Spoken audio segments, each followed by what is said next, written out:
Hindi medium से वो तो आपको कभी इशू नहीं होगा। बाकी फॉर्चुनेटली अब आपके पास अवेलेबल है गूगल ट्रांसलेट, तो एक बुक की मेहनत तो आप कर ही सकते हो उसमें से, इजीली आपका काम चल जाएगा बहुत आसानी से। So this was medieval history. Medieval history में भी स्पेसिफिकली क्या इंपॉर्टेंट है, उसमें राजाओं के नाम और किसने कब लड़ा, कौन सा युद्ध लड़ा, वो सब इंपॉर्टेंट नहीं है। उनका आर्ट एंड कल्चर, उनका गवर्नेंस का स्ट्रक्चर, उसमें जो की टर्म्स हैं वो आपको अच्छे से लर्न होने चाहिए। और ये जो मैं आपको सोर्स बता रही हूँ बहुत ही पिन पॉइंटेड सोर्स है। कई लोग सतीश चंद्रा भी पढ़ते हैं एनसीईआरटी की, मुझे वो बुक बहुत हैवी लगती थी। अगर आप वो बुक पढ़ने में आ जाओ तो it is quite a heavy book, it will take a lot of time, और उसका कॉस्ट बेनिफिट मुझे उतना नहीं लगा था, तो मैंने नहीं पढ़ी। यही बस स्मार्टनेस आप जो कहते हो ना कि स्ट्रैटेजी यही होती है कि क्या छोड़ना है और क्या पढ़ना है। अब कोई ऐसा भी होगा शायद जो मिडिवल हिस्ट्री पढ़ेगा 1 महीने और मॉडर्न हिस्ट्री पढ़ेगा 15 दिन, तो फिर कैसे आप सोच सकते हो कि आपको वही बेनिफिट वहां से मिले जो आप उन सब्जेक्ट्स को पढ़ के लेके आओगे जहां से क्वेश्चन ज्यादा पूछे जाते हैं। सो मिडिवल हो गया। एंशिएंट के लिए मैंने अपने नोट्स खुद बनाए थे, एक लौता सब्जेक्ट है जहां मैंने खुद मेहनत की थी। ये मैंने पढ़ी थी RS शर्मा से।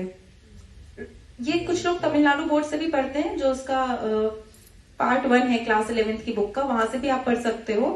लेकिन एंशिएंट से क्वेश्चंस काफी डीपली पूछ लिए जाते हैं, प्रीलिम्स में भी, मेंस में भी, और आर्ट वाला पोर्शन भी काफी उसमें ओवरलैप करता है। तो मैंने RS शर्मा पढ़ के और फाइन आर्ट्स की, अच्छा आर्ट एंड कल्चर आप एंशिएंट हिस्ट्री का ही पार्ट मान के चलिए, जो भी आर्ट एंड कल्चर वाला पोर्शन है वो तो यूजुअली कनेक्ट करके ही पूछा जाता है।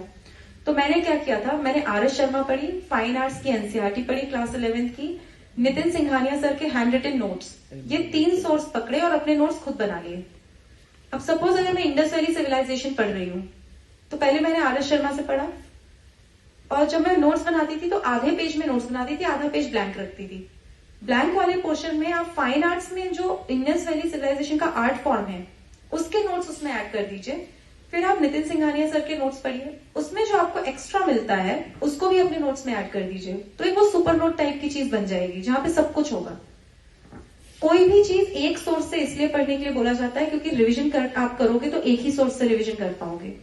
आप खुद सोचिए, अगर आपके पास 10 सोर्स है एक ही चीज के लिए, इससे भी रिवाइज करना है, उससे भी रिवाइज करना है, इसीलिए मैंने फिर मैंने जो अपने नोट्स बनाए, handwritten notes, I scan them and uploaded them on my own Telegram channel. तो जिसको वहां से एक्सेस करना है वहां से एक्सेस कर सकते हो, जिसको खुद पढ़ना है वो खुद भी पढ़ सकता है।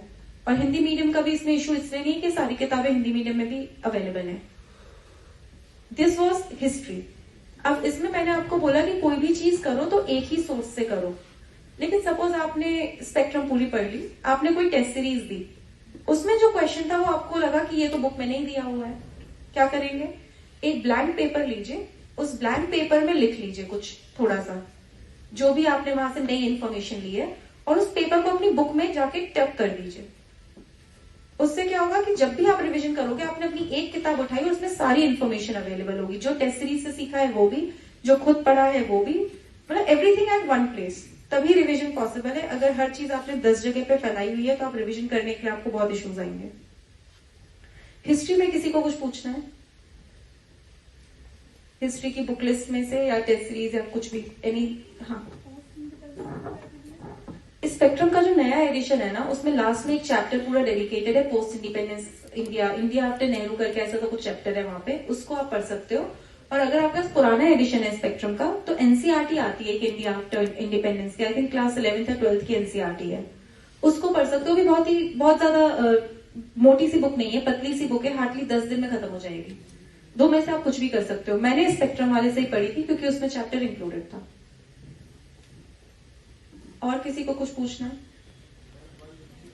हाँ, वर्ल्ड हिस्ट्री के लिए क्लास 12 तमिलनाडु बोर्ड की बुक जो है उसमें सेकेंड पार्ट में वर्ल्ड हिस्ट्री है। वर्ल्ड हिस्ट्री अगेन एक क्वेश्चन आएगा हार्डली, या 2 क्वेश्चन आएंगे। मैंने जब वर्ल्ड हिस्ट्री का एनालिसिस किया तो मुझे ये पता चला कि या तो क्वेश्चन इतना इजी आएगा जो ऑलमोस्ट सब कर लेंगे, जैसे एक साल में आया था फ्रेंच रिवॉल्यूशन के रीजंस पूछे हुए थे, अब वो ऑलमोस्ट जिसने भी बेसिक पढ़ा वो लिख लेगा। फिर एक टाइम पे आया था मलय पेनिनसुला की हिस्ट्री पूछी हुई थी। अब कितना भी पढ़ के चले जाओ, अगर बहुत डेप्थ में नहीं पढ़ा तो नहीं बनेगा।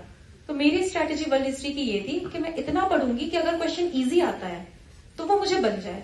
पर अगर क्वेश्चन टफ आएगा तो फिर मैं इतना मेरे पास टाइम नहीं